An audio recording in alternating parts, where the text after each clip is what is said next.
ఓం గంగణపతే నమః. ఓం నమో విష్ణవే నమః. ప్రేక్షకులకందరికీ నమస్కారాలు. భోగి పండుగ శుభాకాంక్షలు.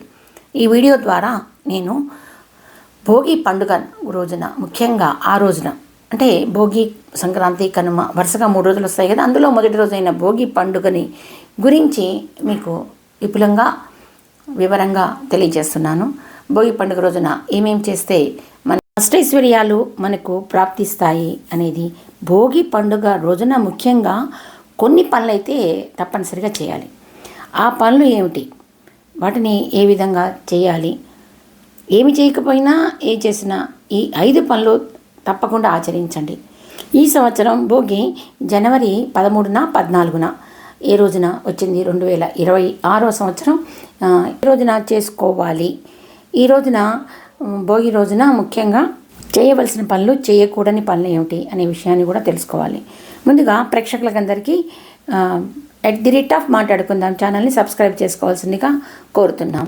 ఎందుకంటే మన హిందూ సాంప్రదాయాలు, ఆచారాల వెనకాల ఎన్నో ఆధ్యాత్మిక, సామాజిక ప్రయోజనాలతో కూడుకున్న అంశాలు దాగి ఉన్నాయి.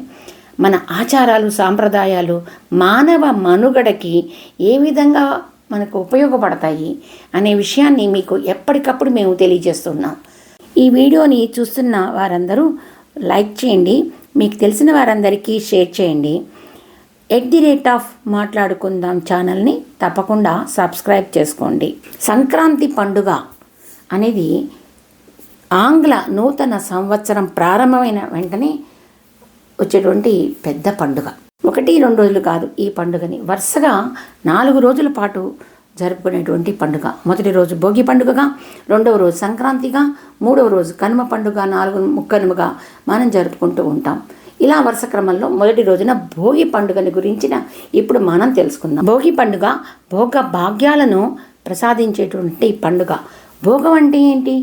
ఒక రకంగా సుఖం, సంతోషం, ఐశ్వర్యం, అదృష్టం.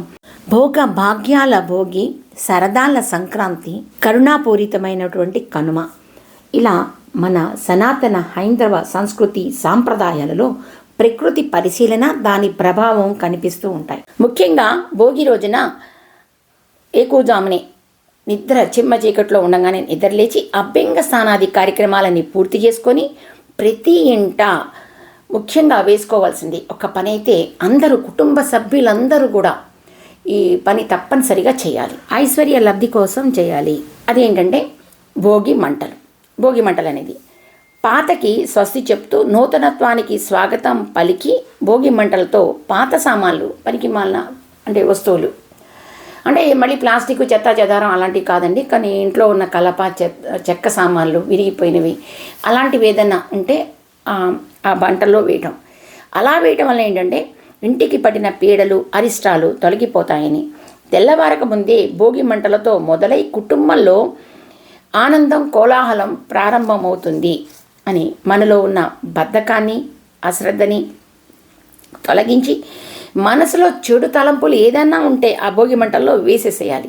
ఈ రోజు నుంచి నూతన ఆనందం, ఆప్యాయతలతో కూడుకున్న ఉన్నత జీవితాన్ని ప్రారంభిస్తాము అని ఈ భోగి మంట వేయటంలో గల ముఖ్యోద్దేశం. ఈ భోగి మంటలు వేసేటప్పుడు కూడా ఇరుగు పొరుగు వారితో కలిసి, చక్కగా బంధుమిత్రులు ఉంటే వారితో కూడా కలిసి, బంధువులతో కలిసి అందరూ కలిసి భోగి మంట చుట్టూ తిరుగుతూ పాటలు పాడుకుంటూ ఉత్సాహంతో, ఉల్లాసంతో, కేరింతలతో చక్కగా ఈ భోగి మంటల దగ్గర గడపాలి. ఎందువల్లంటే మనలో నూతన ఉత్సాహాన్ని నింపుకోగలుగుతాం ఈ భోగి మంటలు చుట్టూ తిరగటం వల్ల. ఇంటి ముందు శుభ్రపరిచి పేడ నీటితో కళాపి చల్లి పెద్ద పెద్ద ముగ్గులు వేస్తారు. ఈ ముగ్గులు అనేవి ధనుర్మాసం ప్రారంభమైనప్పటి నుంచే ఆడవారందరూ వేస్తూ ఉంటారు. కానీ పండగ రోజు కాబట్టి రంగులతో ముగ్గుని అందంగా అలంకరిస్తారు. ఆ ముగ్గుల పైన ఆవు పేడతో చేసినటువంటి గొబ్బిళ్ళని ఉంచి, ఆ గొబ్బిళ్ళ అంటే ఆవు పేడతో తయారు చేసిన గొబ్బెమ్మల్ని తయారుగా చేసి బియ్యపిండితోనూ పసుపు, కుంకాలు, పూలతో అందంగా అలంకరిస్తారు. చామంతి, బంతి వంటి పూలతో కూడా అలంకరించి పూజా కార్యక్రమం చేస్తారు. ఆ విధంగా గొబ్బెమ్మల నుంచి పెట్టడం అనేది కూడా ఒక రకంగా లక్ష్మీదేవత స్వరూపం. దక్షిణాయనం చివరి రోజున భోగి రోజున అన్ని వైష్ణవ దేవాలయాలను గోదా కళ్యాణం అనేది జరుగుతూ ఉంటుంది. ఈ గోదా కళ్యాణాన్ని తిలకించాలట అందరూ. గోదా కళ్యాణం అంటే గోదాదేవి రంగనాథ స్వామిని తను చిన్నప్పటి నుంచి స్వామిని అనేక రకాల పూలతో పూజించడం, పూల మాలికలు సమర్పించడం, పాసురాలని రచించి ఆవిడ కీర్తించింది. ఆ విధంగా స్వామి పట్ల ఉన్న ప్రేమని వ్యక్తం చేయడంతో స్వామి ఆమె భక్తికి ప్రేమకి దాసుడై అయి ఆమెని వివాహం చేసుకోవాలని నిర్ణయించుకున్నారు.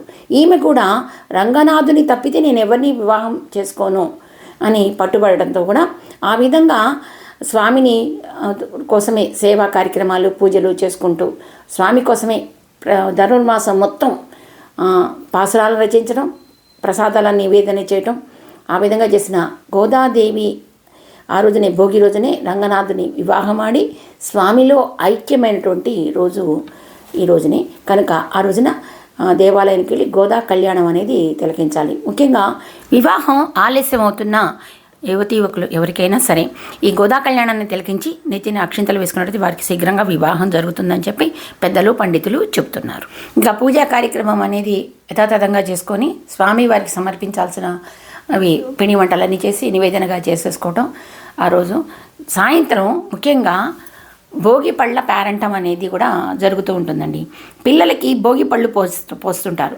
అంటే 6 సంవత్సరాల వయసులోపు ఉన్న పిల్లలకి భోగి పళ్ళు పోయటం అనేది ఆచారం అనేది మనకి తరతరాలుగా వస్తున్నటువంటిది విషయం. చిన్నారులకి నరదృష్టి గ్రహపీడ నివారణ పోవాలని తలపైన పైభాగంలో బ్రహ్మరంధ్రం ఉంటుంది.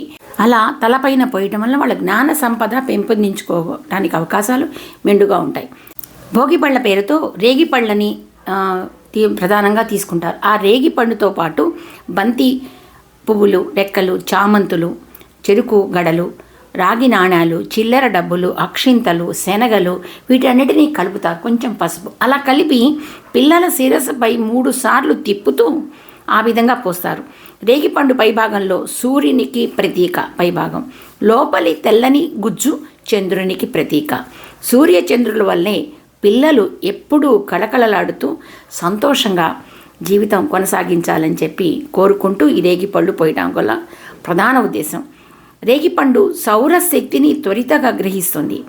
అవి పిల్లలపై పోయటం వలన ఆ శక్తి పిల్లలకు లభిస్తుందని చెప్పి అలా వారు ఆ విద్యలో కానీ అన్నిట్లో ఏ విషయంలోనైనా రాణించగలుగుతారు అనే ఉద్దేశంతో వాళ్ళు జీవితంలో బాగుండాలనే ఉద్దేశంతో పెద్దలు ఈ విధంగా సాయంత్రం సంధ్యా సమయంలో భోగిపళ్ళు పోసి చుట్టుపక్కల ఉన్న ముత్తైదులందరినీ పిలిచి పేరంటంగా చేసి ఈ భోగిపళ్ళ కార్యక్రమాన్ని కొనసాగిస్తారు. ముచ్చిన ముత్తైదులకి పసుపు కుంకాలు పండు తాంబూలాలని వాయినంగా ఇవ్వటం అనేది ఒక ఆచారం. ఇలా భోగిపళ్ళు ఆ రోజు ముఖ్యంగా ఈ పని కూడా బొమ్మల కొలువు అనేది కూడా ఒక ఆచారంగా ఉంటుంది కొన్ని ప్రాంతాల్లో. అలా బొమ్మల కొలువు పెట్టడం. భోగి వచ్చింది, భవ్యానందం తెచ్చింది, సంతోషాల సిరిని ఇచ్చింది.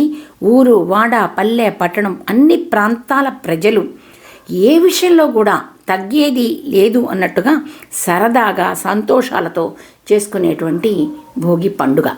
భోగినాడు సాయంత్రం పూట కన్నెపిల్లలు ఈ గొబ్బిళ్ళ పేరంటం అనేది కొన్ని ప్రాంతాల్లో జరుగుతూ ఉంటుంది.